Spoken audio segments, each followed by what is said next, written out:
पूरी दुनिया में इस वक्त कोरोना के 20,84,000 केसेस हो चुके हैं। 1,34,000 से ज्यादा लोगों की मौत हो चुकी है, जबकि भारत में यह आंकड़ा करीब 12,000 से ज्यादा केसेस का है और 414 लोगों की जान गई है। इसलिए भारत को अगर आप दुनिया के ग्राफ से कंपेयर करेंगे तो लॉकडाउन को बहुत अनुशासन के साथ मानना पड़ेगा, नहीं तो हाल अमेरिका जैसा हो सकता है।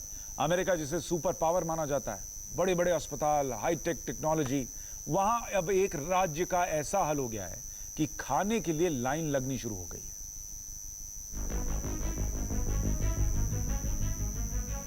अमेरिका जैसे बड़े देश में खाने के लिए लाइन लगनी शुरू हो गई। देखने में यह पार्किंग नजर आती है, लेकिन ये सैकड़ों गाड़ियां और इनमें बैठे लोग अपनी अपनी बारी का इंतजार कर रहे हैं। ये लाइन कई किलोमीटर लंबी है। यह अमेरिका का कैलिफोर्निया राज्य है और यहां 19 मार्च से लॉकडाउन है। इस लॉकडाउन के बीच यहां खाना बांटा जा रहा है। भारत की तरह यहां कोई पैदल नहीं है, सब अपनी महंगी महंगी गाड़ियों में आए हैं। गाड़ी आगे बढ़ती है, डिक्की खुलती है। फूड बैंक का एक कर्मचारी खाना पीछे डिक्की में रख देता है, यानी सोशल डिस्टेंसिंग का पूरा ख्याल रखा जा रहा है। लेकिन इतनी सोशल डिस्टेंसिंग और अनुशासन के बावजूद कैलिफोर्निया में 800 लोगों की कोरोना से मौत हो चुकी है। 26,000 केस आ चुके हैं। पूरे अमेरिका को देखते हुए कैलिफोर्निया में भी हालात अच्छे नहीं हैं। लेकिन लॉकडाउन से यहां के हालात फिर भी कंट्रोल में हैं, क्योंकि यहां बाकी अमेरिकी राज्यों के मुकाबले आबादी ज्यादा रहती है। बस यही भारत में उन लोगों के लिए सबक है जो लॉकडाउन को हल्के में ले रहे हैं। इसलिए जिसे लगता है कि लॉकडाउन से प्रॉब्लम है, उसे समझ जाना चाहिए कि कोरोना का ग्लोबल ट्रीटमेंट भी है।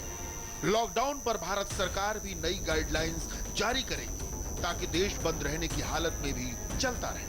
सब कुछ सोशल डिस्टेंसिंग के साथ हो, इस बात को आप और हम सभी समझते हैं। देखिए, दुनिया ने इस पर काम भी शुरू कर दिया है। स्पेन में कंस्ट्रक्शन का काम फिर शुरू हो चुका है। ऑस्ट्रिया और इटली में छोटी दुकानें खोल दी गई हैं। दक्षिण कोरिया में महामारी के दौरान इलेक्शन हो रहे हैं। ये सब कुछ, लेकिन दुनिया में लॉकडाउन एक्सटेंशन के बीच कई देशों ने काम करना शुरू कर दिया है। वहां लॉकडाउन को लेकर क्या गाइडलाइंस हैं, इन पर ध्यान देना बहुत जरूरी है, क्योंकि अब भारत भी जान भी और जहान भी वाले कॉन्सेप्ट पर काम करने के लिए तैयार हो रहा है।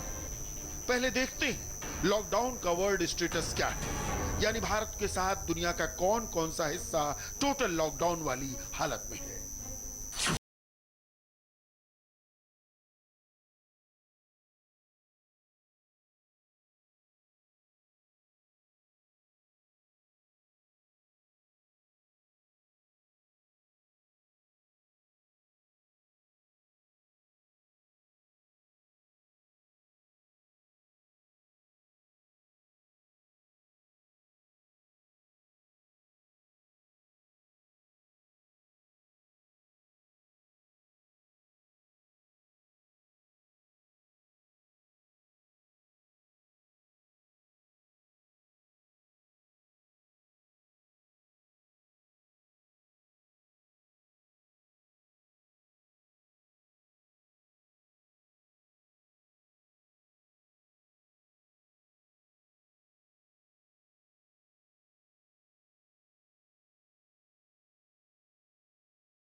इटली में गाइडलाइंस की अनदेखी करके लॉकडाउन तोड़ा तो 2.5 लाख रुपए तक का जुर्माना या फिर 3 महीने तक जेल है।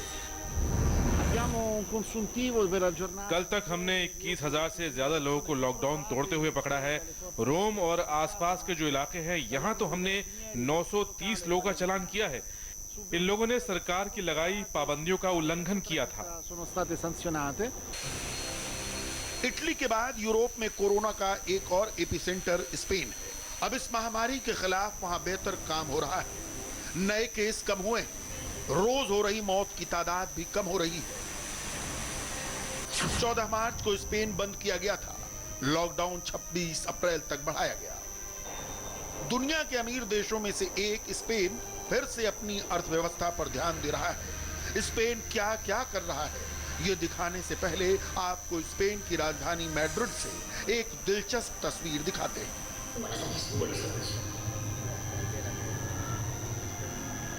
मैड्रिड में पोर्टेबल सिनेमा काम कर रहा है, यानी चलता फिरता सिनेमा। एक ट्रक पर स्क्रीन लगी है और ये मोहल्लों के आसपास खड़ा हो जाता है। फिर बालकनी पर मौजूद लोगों के लिए इस पर फिल्म दिखाई जाती है।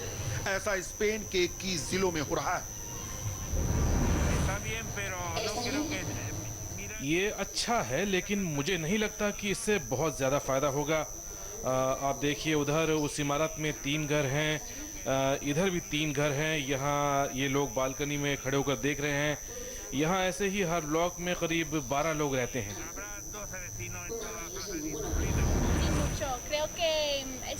मुझे लगता है कि ये ग्रेट आइडिया है। ये सब लोग जो रोजाना डॉक्टरों का स्वागत करते हैं, वो काफी हौसला देता है। मैं यहाँ अकेली रहती हूँ और यही एक जरिया है मेरा, जिससे मैं लोगों से मिलती जुलती हूँ। तो मैं सोचती हूँ कि ये अच्छा है और मुझे तो इससे मदद मिलती है।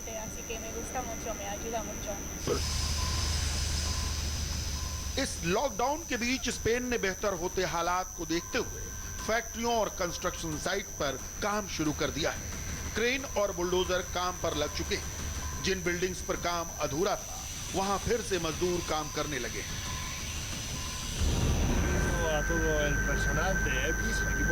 हम यहाँ सभी मजदूरों को पीपी जैसे सूट दे रहे हैं। वो मास्क पहने हैं। एक केमिकल बाथरूम भी है, देखिए वहाँ पीछे। हमने खास मजदूरों के लिए बनाया है। हमारे पास सैनिटाइजर है, तो कोरोना महामारी के दौरान ठीक से काम हो, इसके लिए सब कुछ है। इससे हम इन्फेक्शन से दूर रहते हैं। मुझे उम्मीद है और मैं चाहता हूं कि हम सब साथ में इस मुश्किल से निकलें। हम पूरी कोशिश कर रहे हैं, कहें तो अपना 100% देकर यहाँ काम कर रहे हैं, लेकिन साथ में हम असलियत भी जानते हैं कि ये हालात बहुत सख्त हैं और बहुत से कारोबार हैं जिनके लिए मुश्किल वक्त है। उन्हें अपना काम जारी रखने के लिए बड़ी मुश्किलों का सामना करना पड़ रहा है।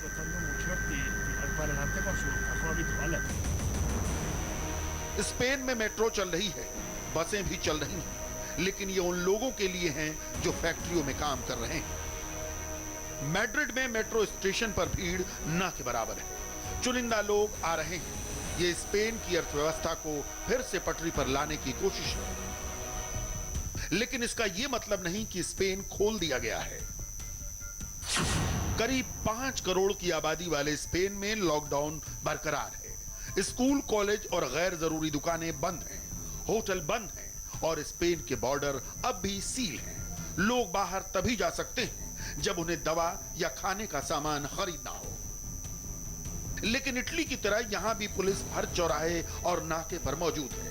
लोगों की चेकिंग हो रही है और इटली की तरह यहां भी लॉकडाउन तोड़ने वालों पर भारी जुर्माना है। अब देखिए फ्रांस में लॉकडाउन कैसा चल रहा है। फ्रांस में 17 मार्च को लगा लॉकडाउन 11 मई तक रहेगा और यहां भी इटली और स्पेन जैसी पाबंदी लगी है। फ्रांस में लोग जरूरी काम के लिए बाहर निकल सकते हैं, लेकिन इसके लिए उन्हें एक फॉर्म भरना पड़ता है।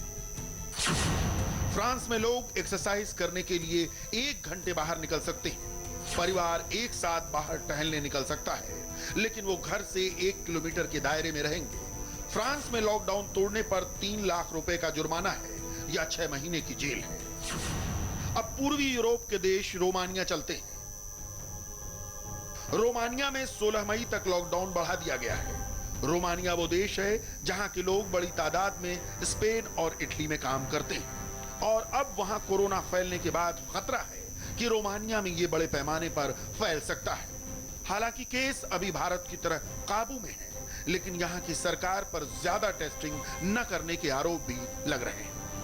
रोमानिया में कोरोना के करीब 7,500 केस हैं और 450 लोगों की मौत हो चुकी है। रोमानिया में कोरोना ट्रीटमेंट के लिए जर्मनी ने करीब 1 लाख खास मेडिकल सूट भेजे। ये सामान एक मिलिट्री विमान से रोमानिया लाया गया। हालांकि रोमानिया की सरकार पर वक्त रहते कड़े कदम न उठाने का आरोप लग रहा है और अब यहां भी कोरोना के केस तेजी से बढ़ने की आशंका बनी हुई है। लॉकडाउन के बीच रोमानिया में भी बाकी यूरोप जैसी सख्ती है।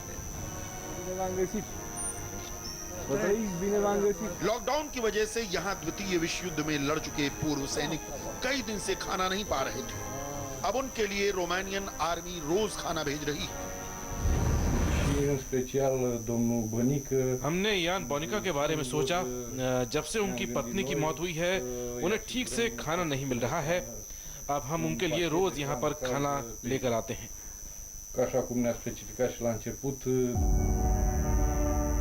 यान बोनिका अकेले रहते हैं, उनकी पत्नी नहीं है, न परिवार है।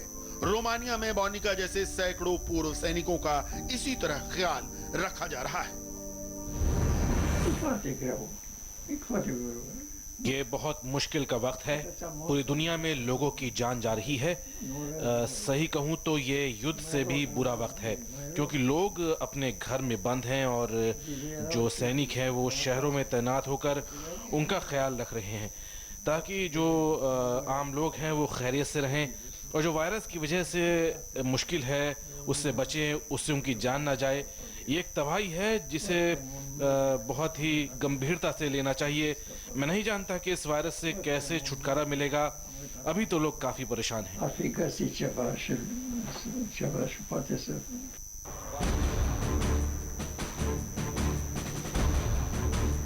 रोमानिया में जिस तरह लोगों तक खाना पहुंचाया जा रहा है, लॉकडाउन में ऐसा ही भरोसा अपनी सरकार पर रखिए। अगर अब भी लॉकडाउन को लेकर बेचैनी है और वायरस से डर नहीं लगता तो फ्रांस की ये रिपोर्ट जरूर देखिए। फ्रांस में कॉफिन बॉक्स बनाने वाली ये कंपनी 24 घंटे और हफ्ते के 7 दिन काम कर रही है, फिर भी वो ऑर्डर पूरे नहीं कर पा रही। गोदाम एक दिन भरता है और दूसरे दिन खाली हो जाता है। ये सब कुछ कोरोना की वजह से हो रहा है। आमतौर पर हम हर हफ्ते 200 ताबूत बना लेते हैं, लेकिन अब हम हर हफ्ते 400 से 500 ताबूत बना रहे हैं। यूरोप में ऐसा ही हाल इटली ने देखा, स्पेन देख चुका है और अब यही हाल फ्रांस में है। कोरोना से मरने वालों की तादाद इतनी ज्यादा हो रही है कि कॉफिन बॉक्स कम पड़ गए हैं।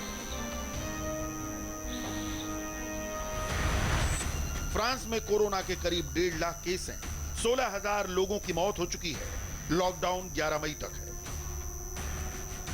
फिर भी ऐसे हालात हैं कि फ्रांस में कोरोना आउट ऑफ कंट्रोल हुआ जा रहा है।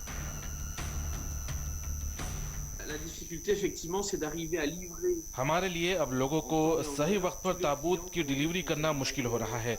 मांग इतनी ज्यादा है, इसलिए हम अंतिम संस्कार करने वाली संस्थाओं से कह रहे हैं कि वही हमसे सीधे ताबूत लें ताकि वो जल्द से जल्द लोगों को दफना सकें।